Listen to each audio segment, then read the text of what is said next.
Hello students, आप सभी का एक बार फिर से स्वागत है आपके अपने यूट्यूब चैनल आर्ट्स बाबा पे।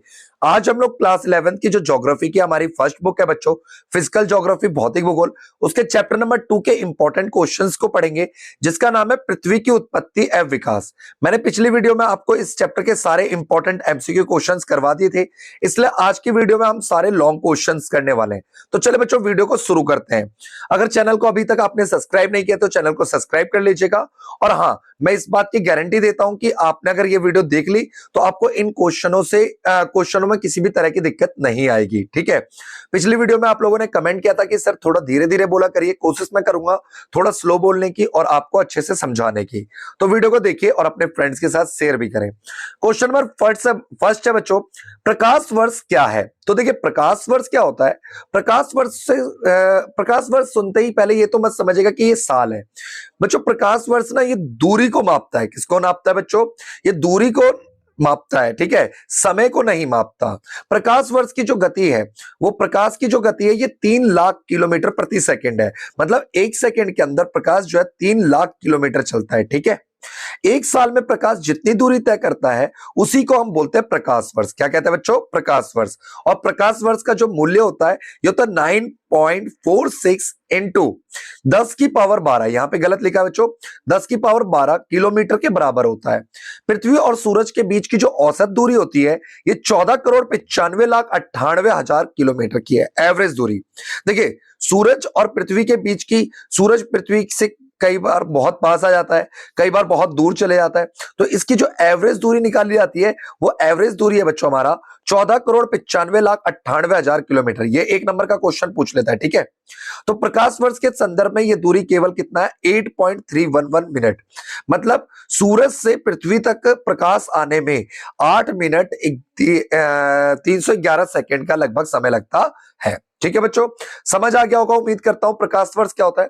प्रकाश वर्ष बच्चों समय को नहीं नापता, ये दूरी को नापता है। प्रकाश की गति 3 लाख किलोमीटर प्रति सेकंड है। ठीक है। एक साल में जितना प्रकाश दूरी तय करता है उसी को हम प्रकाश वर्ष कहते हैं। इसकी वैल्यू कितनी होती है? 9.461 इंटू 10 की पावर 12। ये गलत लिखा हुआ है। ठीक है, चलिए आगे देखते हैं। पृथ्वी पर वायुमंडल का विकास कैसे हुआ? ये क्वेश्चन भी आपके 11th क्लास के फाइनल एग्जाम्स में कई बार पूछा गया है। तो पृथ्वी पर वायुमंडल का विकास हुआ कैसे था? तो पृथ्वी पर बच्चों वायुमंडल का विकास जो है ये 3 अवस्थाओं में हुआ है। कितनी अवस्थाओं में हुआ है बच्चों? 3 अवस्थाओं में। पहली अवस्था में क्या होता है? पहली अवस्था में सौर पवन के कारण, मतलब सौर पवन का मतलब क्या होता है बच्चों?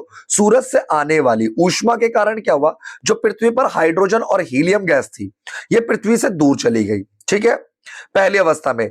दूसरी अवस्था में क्या होता है? पृथ्वी ठंडी होने लगी और विभेदन के दौरान, विभेदन किसे कहते हैं बच्चों? जब पृथ्वी के अंदर भारी पदार्थ अंदर की तरफ चलेगा और हल्के पदार्थ ऊपर रहेगा, उस प्रक्रिया को विभेदन कहते हैं। पृथ्वी के अंदर से बहुत सी गैस वाष्प बाहर निकलने लगी। इन वाष्प गैसों के अंदर कौन कौन से थे? नाइट्रोजन था, कार्बन डाइऑक्साइड था, मीथेन था, अमोनिया था। ठीक है, ये तो निकली अधिक मात्रा में, पर ऑक्सीजन निकला पर बहुत कम निकला। ठीक है। तो पहली अवस्था में क्या हुआ?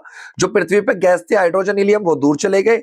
दूसरी अवस्था में बच्चों विभेदन के कारण, पृथ्वी ठंडे होने के कारण बहुत सारी गैसें पृथ्वी से बाहर निकली। ठीक है, ऑक्सीजन भी निकला पर बहुत कम मात्रा में निकला।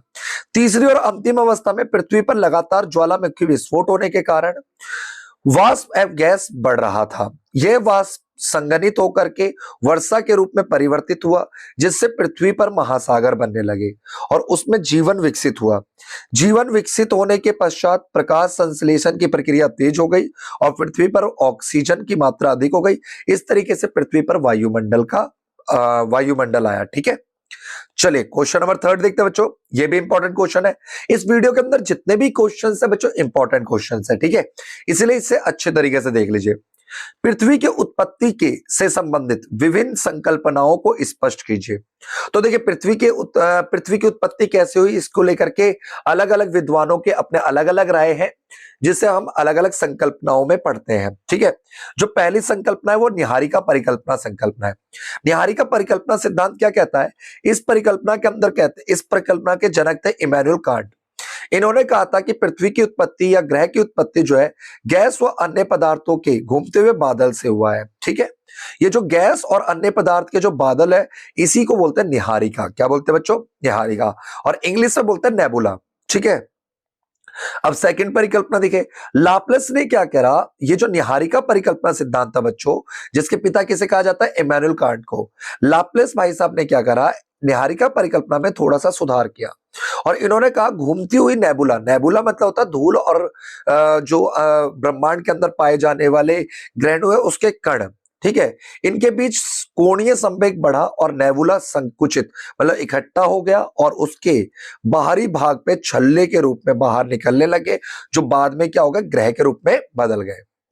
अच्छा, तीसरी परिकल्पना देखेंगे हम अपनी, चैम्बरलिन एंड मोल्टन के अनुसार सूर्य के पास से एक अन्य ग्रह, देखिए सूरज के पास से क्या हो रहा है, एक अन्य ग्रह गुजरता है और इस अन्य ग्रह का गुरुत्वाकर्षण बल ज्यादा होता है, जैसे सूरज से कुछ पदार्थ निकल जाता है और सूरज के चारों तरफ ये चक्कर लगाने लगता है, इसी से ग्रहों का निर्माण हुआ है, ठीक है, जिससे गुरुत्व बल के कारण सूरज की सतह से सिगार के रूप में कुछ चीजें निकली और ये क्या हुआ, कालांतर में टूट करके ग्रहों के रूप में परिवर्तित हो गए। ठीक है, चलिए अगला क्वेश्चन देखते हैं, क्वेश्चन नंबर 4, ये भी इंपॉर्टेंट क्वेश्चन है बच्चों। देखिए एक बार ध्यान दीजिएगा, पहले यहां ये सूरज है, ये बुध है हमारा, ये शुक्र है, फिर पृथ्वी आती है, फिर मंगल आता है, फिर शूद्र ग्रह पट्टी है बच्चों, बृहस्पति है, अरुण शनि है, अरुण वरुण है। ठीक है, देखिए सूरज के पास जो हमारे टोटल 4 ग्रह हैं सूरज के नजदीक, और सूरज से दूर है बच्चों 4 ग्रह। तो जो सूरज से पास होते हैं इन्हें कहते हैं हम पार्थिव ग्रह। क्या कहते हैं बच्चों, पार्थिव ग्रह। और बाहर वालों को कहते हैं हम जोवियन ग्रह।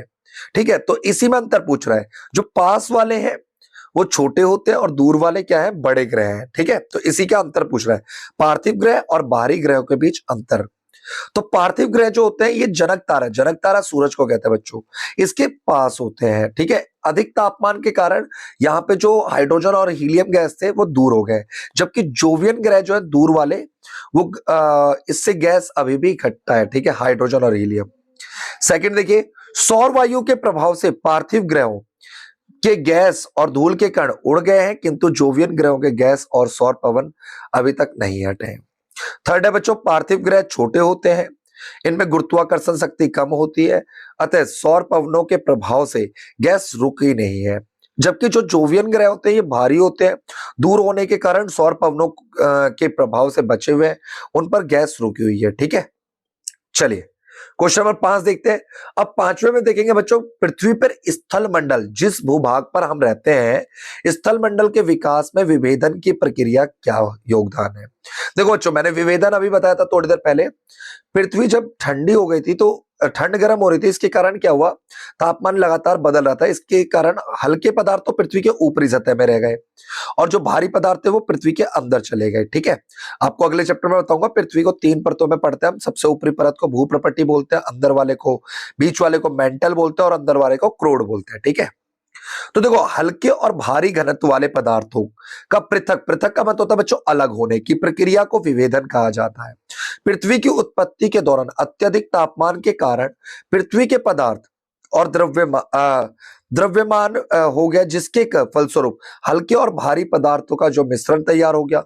घनत्व के अंतर के कारण भारी पदार्थ जो थे पृथ्वी के केंद्र तक चले गए और हल्के पदार्थ पृथ्वी के सतह और ऊपरी भाग पर आ गए। समय के साथ ये पदार्थ ठंडे हुए और ठोस रूप में भूप्रपट्टी के रूप में विकसित हुए। ठीक है बच्चों, चलिए आगे देखते हैं। ग्रहों के निर्माण की प्रमुख अवस्था क्या है। तो ग्रहों का निर्माण की प्रमुख अवस्था क्या है बच्चों, तो ग्रहों का निर्माण जो है वो तारों से ही हुआ है। ठीक है, ग्रहों का निर्माण किससे हुआ है बच्चों, तारों से हुआ है। और ग्रहों के जो निर्माण है विद्वानों के अनुसार 3 अवस्था में मानी जाती है। पहली अवस्था में गुरुत्वाकर्षण बल के परिणाम स्वरूप आरंभ में क्रोड का निर्माण हुआ। क्रोड मतलब अंदर केंद्र का भाग, जिसके चारों तरफ गैस और धूल के कण चक्कर लगाते हुए एक तस्तरी के रूप में विकसित हुए। ठीक है, पहली अवस्था में ग्रहणों का निर्माण हुआ, जिसके चारों तरफ क्या हुआ और चीजें आकर के चिपकने लग गई। ठीक है, सेकेंड जो था हमारा दूसरी अवस्था में बच्चों क्या होता है, दूसरी अवस्था के अंदर गैसीय जो बादल थे वो संघनित मतलब इकट्ठा होने के कारण क्रोड के आसपास क्या हो गए। देखो पहली अवस्था में क्रोड का निर्माण हुआ, दूसरी अवस्था में जो ये क्रोड है इसके गुरुत्वाकर्षण बल के कारण इससे आके धूल के कण आपस में जुड़ने लगे, जिससे ग्रहणु कहते हैं। क्या कहते हैं बच्चों, ग्रहणु कहते हैं। और बाद में क्या होता है, बढ़ते गुरुत्वाकर्षण के कारण ग्रहणु आपस में जुड़ गए और बड़े पिंडों के रूप में धारण हो गए। ये ग्रह के निर्माण की तीसरी और अंतिम अवस्था मानी जाती है। ठीक है, चलिए क्वेश्चन नंबर 7 देखते हैं। ये भी आया हुआ है, चंद्रमा की उत्पत्ति के संबंध में द बिग स्लेज सिद्धांत। देखिए चंद्रमा की उत्पत्ति के दो सिद्धांत थे, एक तो द बिग स्लेज सिद्धांत था और एक डंबल सिद्धांत था। डंबल सिद्धांत में क्या था कि पृथ्वी से ना एक जो चंद्रमा क्या था, डंबल की तरह जुड़ा हुआ था और तेज तेज परिक्रमण करने के कारण क्या हुआ, ये आपस में अलग हो गए और इससे चंद्रमा की उत्पत्ति हुई। पर इस सिद्धांत को विरल ही कोई भूगोलविद्ता के द्वारा अधिक मान्यता मिलती है, परंतु द बिग स्लेज सिद्धांत को अधिकतर भूगोलविद्ता प्रमाणिक देते हैं। ठीक है, देखिए बच्चों, द बिग स्लेज सिद्धांत क्या कहता है, ये सिद्धांत कहता है कि पृथ्वी के बनने के कुछ समय बाद ही मंगल से 3 गुना बड़ा आकार का एक पिंड आके टकराता है और इसके टकराने से पृथ्वी का ही एक हिस्सा क्या होता है, पृथ्वी से अलग होके पृथ्वी के चारों तरफ घूमने लगता है, जो चंद्रमा कहलाता है। ठीक है, यह घटना लगभग आज से 4.4 अरब वर्ष पहले हुई थी, इसीलिए चंद्रमा की उत्पत्ति का जो काल माना जाता है वो आज से 4.4 अरब वर्ष पहले का माना जाता है। ठीक है बच्चों, देखिए इस क्वेश्चन का स्क्रीनशॉट ले लीजिएगा। पृथ्वी के विकास से संबंधित अवस्थाओं को बताइए। और हर देखिए पृथ्वी के विकास की मैंने 3 अवस्थाओं को बता दिया था आपको। ठीक है, देखो ग्रहों का विकास हो या पृथ्वी का विकास हो, एक ही है। ये भी मैंने आपको बता दिया था बच्चों अभी, आंतरिक ग्रह तो पार्थिव ग्रह। देखिए सूरज के सबसे पास है बुध, फिर शुक्र है, फिर पृथ्वी है, फिर क्या था आपका मंगल आता है, फिर शूद्र ग्रह पट्टी है, बृहस्पति है, शनि है, अरुण है, वरुण है। ठीक है, तो ये जो 4 ग्रह है इसे कहते हैं हम आंतरिक ग्रह या पार्थिव ग्रह। देखिए बुध, शुक्र, पृथ्वी, मंगल या आंतरिक ग्रह, जबकि बाहरी ग्रह में बृहस्पति है, शनि है, यूरेनस है, नेपच्यून है, जिसे हम अरुण वरुण भी कहते हैं।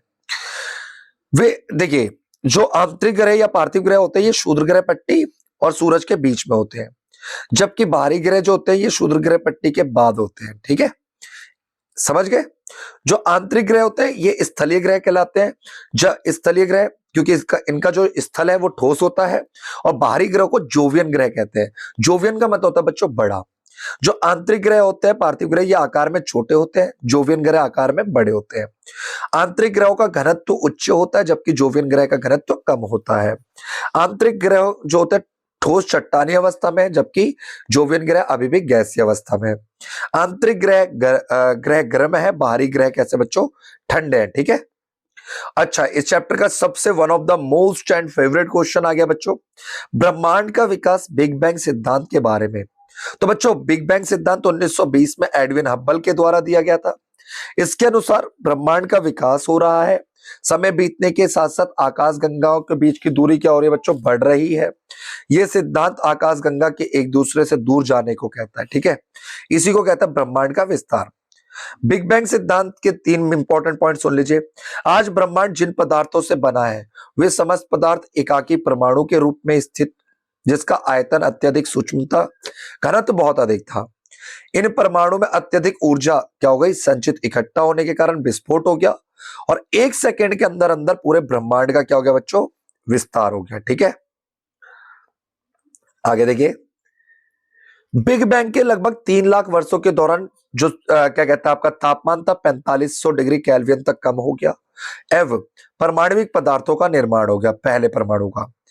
ब्रह्मांड के विस्तार का मतलब है आकाशगंगाओं के बीच की दूरी बढ़ना, ना कि आकाशगंगा का बढ़ना। ठीक है बच्चों, अच्छा ये लास्ट क्वेश्चन आपका होमवर्क है बच्चों, पृथ्वी के विकास से जुड़े हुए टकराव और अभिवृद्धि परिकल्पना है। ठीक है, टकराव परिकल्पना और अभिवृद्धि परिकल्पना, इसका आप स्क्रीनशॉट ले सकते हैं।